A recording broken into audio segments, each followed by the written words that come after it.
Dylan Harper is already making San Antonio uncomfortable, but in the best possible way. The Spurs entered this era believing they had a clear roadmap. Victor Wembanyama was the franchise centerpiece. De'Aaron Fox brought experience and playmaking. Stephon Castle looked like a long-term building block. On paper, the plan seemed straightforward: develop the young core, build around Wembanyama, and gradually grow into a championship contender. Then Harper arrived and started raising questions nobody expected to ask this soon. Before diving in, make sure to subscribe if you enjoy NBA breakdowns like this. Most people who watch these videos are not subscribed, and with so many huge storylines developing around the league, you will not want to miss what comes next. The reason Harper is creating such a fascinating conversation is because he already looks ahead of schedule. This was supposed to be a rookie learning experience. Instead, he stepped into meaningful minutes, handled playoff pressure, and played with a level of composure that is rare for a first-year guard. There were moments when the game sped up for everyone else, but Harper stayed calm. He made smart reads, protected the ball, and consistently looked like he belonged on the floor with veterans. That has opened the door to two very different visions of what his future might become. One path resembles the mold of a traditional floor general, a player who controls the pace, keeps the offense organized, feeds the stars, attacks when opportunities appear, and becomes the connective tissue of a winning team. The type of guard who may not dominate every headline, but ends up being essential to a championship foundation for years. The other possibility is much more aggressive. It is the path of a creator who starts inside an existing system, learns the league, develops confidence, and eventually becomes a primary offensive engine. A player who can bend defenses, create shots for himself and others, and carry larger scoring responsibilities as his game matures.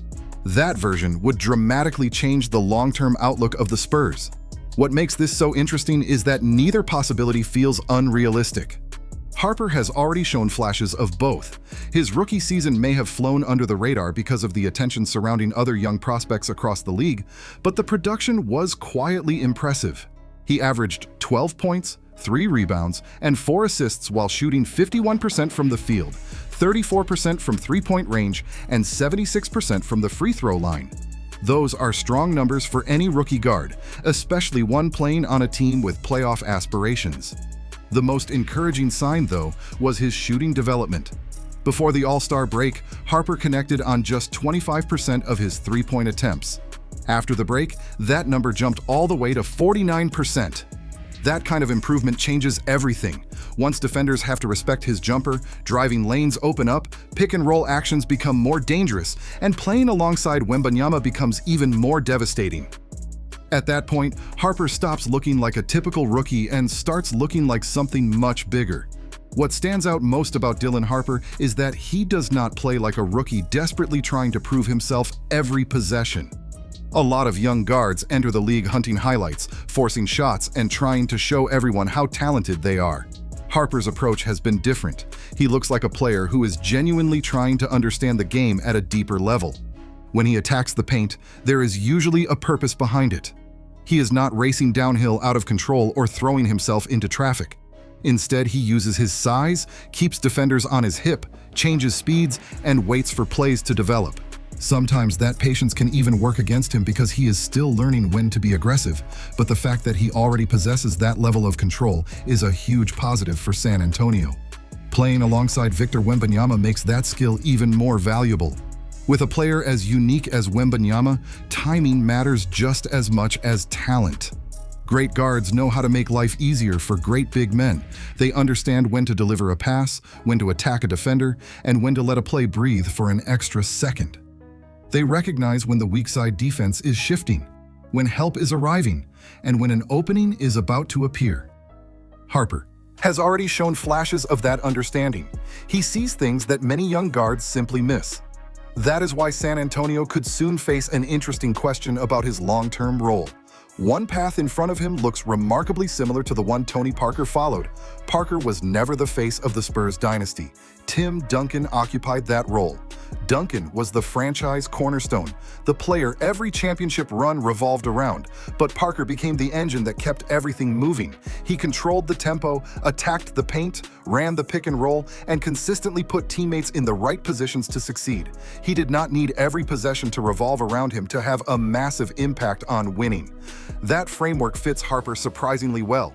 He could become the guard who keeps everything organized around Wembanyama, the player who knows when to speed up, when to slow down, and how to put teammates in advantageous situations. He could be the connector that allows the entire system to function at its highest level. In many ways, that would be a perfect fit for the Spurs' culture and identity. And there is nothing wrong with that path. Tony Parker won 4 championships, earned a Finals MVP, and helped turn one of the greatest dynasties in NBA history into a model of consistency. He was the player who made the machine run smoothly year after year. That future for Harper feels stable, effective, and extremely Spurs-like. But there is another possibility sitting on the horizon as well, and it is a much louder one. While the Parker comparison focuses on organization and control, the other path points towards something far more explosive, and that is where the conversation starts to get really interesting. The other path that people see for Dylan Harper is the one that leads toward becoming a true offensive centerpiece. It is a comparison that naturally brings up James Harden. Early in his career, Harden was not the main attraction. In Oklahoma City, he played alongside Kevin Durant and Russell Westbrook, accepted a smaller role, came off the bench, and helped the Thunder reach the NBA Finals at just 22 years old. But once he arrived in Houston, everything changed. The offense began running through him. The ball was constantly in his hands, and the entire system was built around what he could create. That transformation turned Harden into one of the most productive offensive players of his generation. His scoring exploded, his playmaking reached another level, and defenses spent entire games trying to figure out how to stop him. The reason Harper draws that comparison is because some of the foundational tools are already there. He has good size for a lead guard, he is comfortable attacking downhill, and he consistently finds ways to get into the paint. Once he gets there, defenses are forced to make decisions. Help defenders have to step up, passing lanes open, and opportunities start appearing all over the floor. If San Antonio gives him more on-ball responsibility over the next few years, more late-game possessions, and more chances to learn through mistakes, his offensive ceiling could grow significantly. Instead of simply being the guard who complements Wembanyama, he could develop into a star creator in his own right. That possibility is what makes this conversation so fascinating. Of course, that path comes with challenges. Becoming the focal point of an offense means carrying enormous expectations. Every defensive game plan is designed to stop you. Every difficult playoff performance gets analyzed from every angle. The spotlight becomes much brighter, and the pressure becomes much heavier. That is why the decision facing San Antonio is so important. The more traditional path offers structure and balance. The creator path offers greater offensive upside, but also more responsibility. Neither option is necessarily right or wrong. What makes the situation unique is Wembanyama himself. Players with his combination of size, skill, and impact do not come around often. When a franchise has a talent like that, every roster decision matters. The point guard playing next to him may end up being one of the most important choices the Spurs make during this entire era. The importance of Dylan Harper's development goes far beyond his individual numbers. The guard position is one of the most influential spots on any team, and especially on a team built around Victor Wembanyama. The lead guard often determines when the offense starts, where the ball goes, and how quickly decisions are made. A great guard can make an offense feel smooth and organized. A struggling one can make every possession look far more difficult than it needs to be. If Harper eventually becomes that primary decision maker, he will have a major impact on how the Spurs operate for years to come. Of course, the situation is not as simple as handing him the keys and moving on. De'Aaron Fox is still in the picture. Stephon Castle continues to develop. Devin Vassell remains an important part of the roster, and Keldon Johnson still provides value. Those are good problems to have, but they are still questions that need answers. If Harper continues improving at this pace, how does that affect Fox's long-term future with the team? Does Vassell fit the final version of the roster the Spurs are trying to build? Could Johnson eventually become a trade asset used to strengthen another area? These are the types of decisions that will shape San Antonio's future. That is why trying to force Harper into a single comparison feels premature. The Tony Parker comparison makes sense in certain ways. The James Harden comparison makes sense in others. But neither fully captures who Harper might become. He has some of Parker's willingness to operate within a larger system and help make everything work. At the same time, he shows flashes of the kind of on-ball creativity and downhill pressure that remind people of elite offensive creators. He is not a copy of either player. He is a young guard trying to carve out his own identity while playing next to one of the most unique stars the league has ever seen. The reality is that development is rarely a straight line. There will be stretches where Harper looks like a future all-star. There will also be games where the jumper disappears, the ball handling gets sloppy, or a few late decisions lead to costly turnovers. That is part of the process for almost every young player. The important thing is that the foundation appears real. The size, the feel for the game, the patience, and the confidence are all there. So, what should San Antonio do?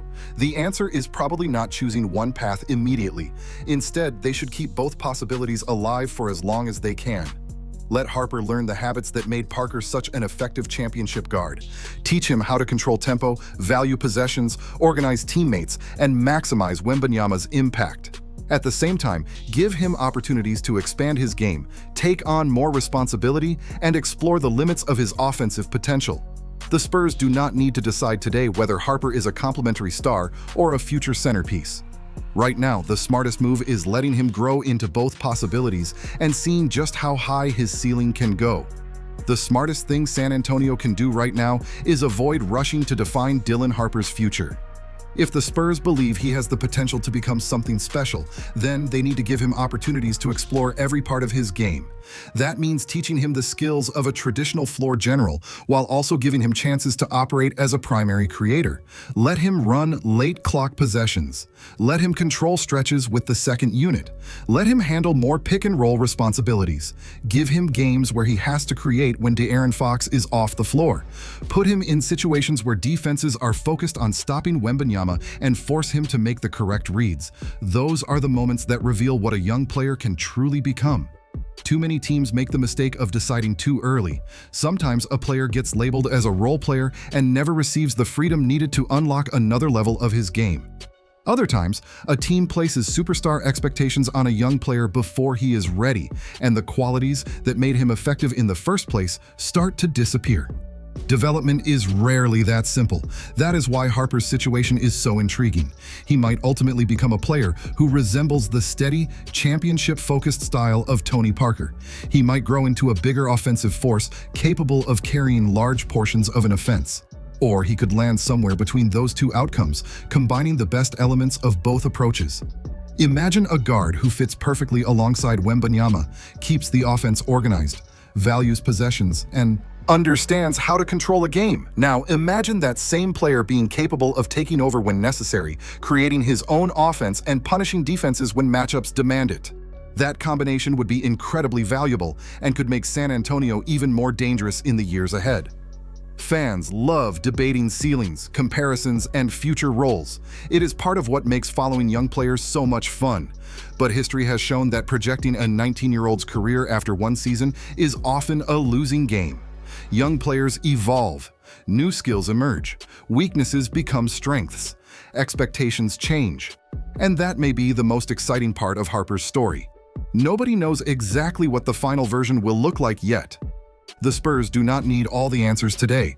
They simply need to keep putting him in meaningful situations, giving him real responsibility, and allowing him to grow through both success and failure. If you enjoyed this breakdown, make sure to subscribe, like the video, and turn on notifications for more NBA content. Because if Harper already looks this promising before his role fully expands, San Antonio may be looking at a future that arrived much sooner than anyone expected.